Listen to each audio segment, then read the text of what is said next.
ಮಲೆನಾಡು ಮತ್ತು ಕರಾವಳಿಯಲ್ಲಿ ಅಬ್ಬರಿಸ್ತಾ ಇರುವಂತಹ ಮಳೆ ಭಾರಿ ಆತಂಕವನ್ನೇ ತಂದೊಡ್ತಾ ಇದೆ. ಅದರಲ್ಲೂ ಶಿರಾಡಿ ಘಾಟ್ನಲ್ಲಿ ವಾಹನ ಸಂಚಾರ ಬಂದ್ ಮಾಡಲಾಗಿದ್ದು ಶೃಂಗೇರಿ ಮಂಗಳೂರು ರಸ್ತೆ ಸಂಪರ್ಕವೇ ಬಂದ್ ಆಗಿದೆ. ಸುದ್ದಿಗಳನ್ನು ನೋಡೋಣ ರಣಮಳೆ ನ್ಯೂಸ್ ಟಾಪ್ 9 ನಲ್ಲಿ. ಹಾಸನ ಜಿಲ್ಲೆಯ ಶಿರಾಡಿ ಘಾಟ್ನಲ್ಲಿ ಸರಣಿ ಭೂಕುಸಿತವಾಗುತ್ತಿರುವ ಕಾರಣ ನಿನ್ನೆಯಿಂದ ವಾಹನ ಸಂಚಾರ ಬಂದ್ ಮಾಡಲಾಗಿದೆ. ಎಲ್ಲಾ ರೀತಿಯ ವಾಹನ ಸಂಚಾರ ನಿಷೇಧಿಸಿ ಡಿಸಿ ಆದೇಶ ಹೊರಡಿಸಿದ್ದು ರಸ್ತೆ ದುರಸ್ತಿ ಆಗುವವರೆಗೆ ಸಂಚಾರ ಇರಲ್ಲ ಅಂತ ಹೇಳಿದ್ದಾರೆ. ಶಿರಾಡಿ ಘಾಟ್ನ ದೊಡ್ಡತಪ್ಲು ಪ್ರದೇಶದಲ್ಲಿ ಭೂಕುಸಿತ ಉಂಟಾಗಿದೆ. ಬೆಂಗಳೂರಿನಿಂದ ಮಂಗಳೂರಿಗೆ ತೆರಳುವ ವಾಹನಗಳು ಚಾರ್ಮುಡಿ ಘಾಟ್ ಮೂಲಕ ಸಂಚರಿಸಲು ಸೂಚನೆ ನೀಡಲಾಗಿದೆ.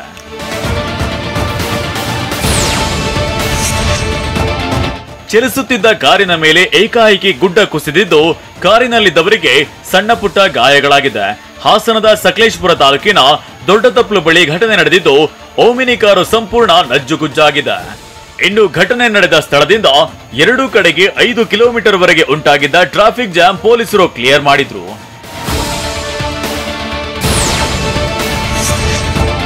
ಭಾರೀ ಮಳೆಯಿಂದ ಹಾಸನ ಜಿಲ್ಲೆಯ ಶಿರಾಡಿ ಘಾಟ್ನ ಮತ್ತೊಂದು ಕಡೆ ರಸ್ತೆಗೆ ಭಾರಿ ಪ್ರಮಾಣದಲ್ಲಿ ಗುಡ್ಡ ಕುಸಿತ ಉಂಟಾಗಿದೆ.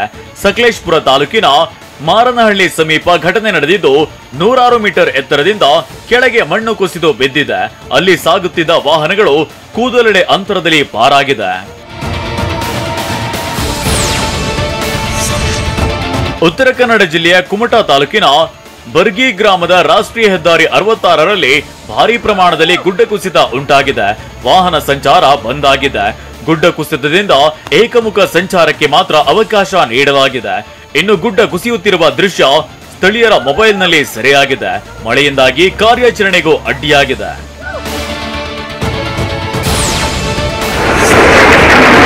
ಉಡುಪಿ ಜಿಲ್ಲೆಯಾದ್ಯಂತ ಸುರಿಯುತ್ತಿರುವ ಧಾರಾಕಾರ ಮಳೆಗೆ ಮನೆಯೊಂದು ಕುಸಿದು ಬಿದ್ದಿದೆ. ಉಡುಪಿ ತಾಲೂಕಿನ ಕಡೇಕಾರು ಗ್ರಾಮದ ಕಟ್ಟೆಗುಡ್ಡೆಯಲ್ಲಿ ಶಾರದಾ ಪೂಜಾರ್ತಿ ಎಂಬುವರ ಮನೆ ಕುಸಿದಿದ್ದು ಮನೆ ಬೀಳುತ್ತಿರುವ ದೃಶ್ಯ ಸಿಸಿ ಕ್ಯಾಮೆರಾದಲ್ಲಿ ಸೆರೆಯಾಗಿದೆ. ಒಟ್ಟು 10 ಮಂದಿ ವಾಸಿಸುತ್ತಿದ್ರು. ಆದ್ರೆ ಅದೃಷ್ಟವಶಾತ್ ಯಾವುದೇ ಪ್ರಾಣಹಾನಿ ಸಂಭವಿಸಿಲ್ಲ.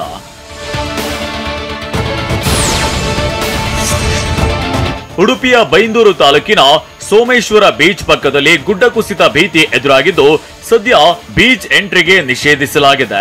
ಭಾರೀ ಮಳೆಯಿಂದಾಗಿ ಸೋಮೇಶ್ವರದಲ್ಲೂ ಗುಡ್ಡ ಕುಸಿಯುತ್ತಿದ್ದು ಗುಡ್ಡದ ಮೇಲೆ ನಿರ್ಮಾಣವಾಗಿರುವ ಕಟ್ಟಡವು ಕುಸಿಯುವ ಆತಂಕ ಎದುರಿಸುತ್ತಿದೆ. ಗುಡ್ಡ ಕುಸಿತದ ಹಿನ್ನೆಲೆಯಲ್ಲಿ ಸೋಮೇಶ್ವರ ಬೀಚ್ ರಸ್ತೆ ಬಂದ್ ಮಾಡಲಾಗಿದ್ದು ಅಧಿಕಾರಿಗಳು ಭೇಟಿ ನೀಡಿ ಪರಿಶೀಲಿಸಿದ್ದಾರೆ. ಸದ್ಯ 30 ಮನೆಗಳಿಗೆ ಸಂಪರ್ಕವೇ ಇಲ್ಲದಂತಾಗಿ ದಿಗ್ಬಂಧನ ಉಂಟಾಗಿದೆ.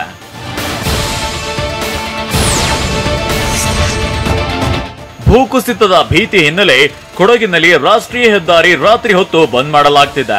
ಮಡಿಕೇರಿ ಸಂಪಾಜೆವರೆಗಿನ ಹೆದ್ದಾರಿ 275 4 ದಿನ ಪ್ರತಿ ರಾತ್ರಿ 8 ಗಂಟೆಯಿಂದ ಬೆಳಿಗ್ಗೆ 6ರವರೆಗೆ ಬಂದ್ ಮಾಡಲಾಗ್ತಿದೆ.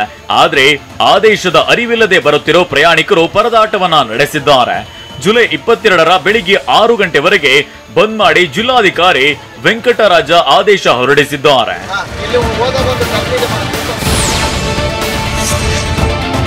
ಮೈಸೂರು ಜಿಲ್ಲೆ ಸಾಲಿಗ್ರಾಮ ತಾಲೂಕಿನ ಚಿಕ್ಕಕೊಪ್ಪಲು ಗ್ರಾಮದಲ್ಲಿ ಸರೋಜಮ್ಮ ದೇವೇಗೌಡ ದಂಪತಿಯ ಮನೆ ಭಾರಿ ಮಳೆಗೆ ಕುಸಿದು ಬಿದ್ದಿದೆ.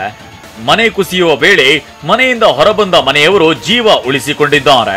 ಮನೆ ಕುಸಿದ ಹಿನ್ನೆಲೆ ಮನೆಯಲ್ಲಿದ್ದ ಪಾತ್ರೆಗಳು, ದಿನಸಿ ಸಾಮಗ್ರಿ ಸೇರಿದಂತೆ ಪೀಠೋಪಕರಣಕ್ಕೆ ಹಾನಿಯಾಗಿದೆ.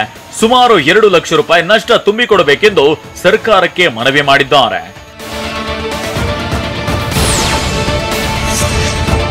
ಚಿಕ್ಕಮಗಳೂರು ಜಿಲ್ಲೆಯಾದ್ಯಂತ ಮಳೆ ಅವಾಂತರ ಮುಂದುವರೆದಿದೆ. ಶೃಂಗೇರಿ ಮಂಗಳೂರು ರಸ್ತೆ ಸಂಪರ್ಕ ಬಂದ್ ಆಗಿದೆ. ಶೃಂಗೇರಿ ತಾಲೂಕಿನ ನೆಮ್ಮಾರು ಸಮೀಪದ ಕುರದಮನೆ ಬಳಿ ರಾಷ್ಟ್ರೀಯ ಹೆದ್ದಾರಿ 169 ಸಂಪೂರ್ಣ ಜಲಾವೃತವಾಗಿದೆ. ವಾಹನ ಸಂಚಾರಕ್ಕೆ ನಿರ್ಬಂಧಿಸಲಾಗಿದೆ. ಆಗುಂಬೆ ಘಾಟಿ, ಚಾರ್ಮುಡಿ ಘಾಟಿಯ ಮೂಲಕ ಮಂಗಳೂರಿಗೆ ತೆರಳುವಂತೆ ಸೂಚನೆ ನೀಡಲಾಗಿದೆ.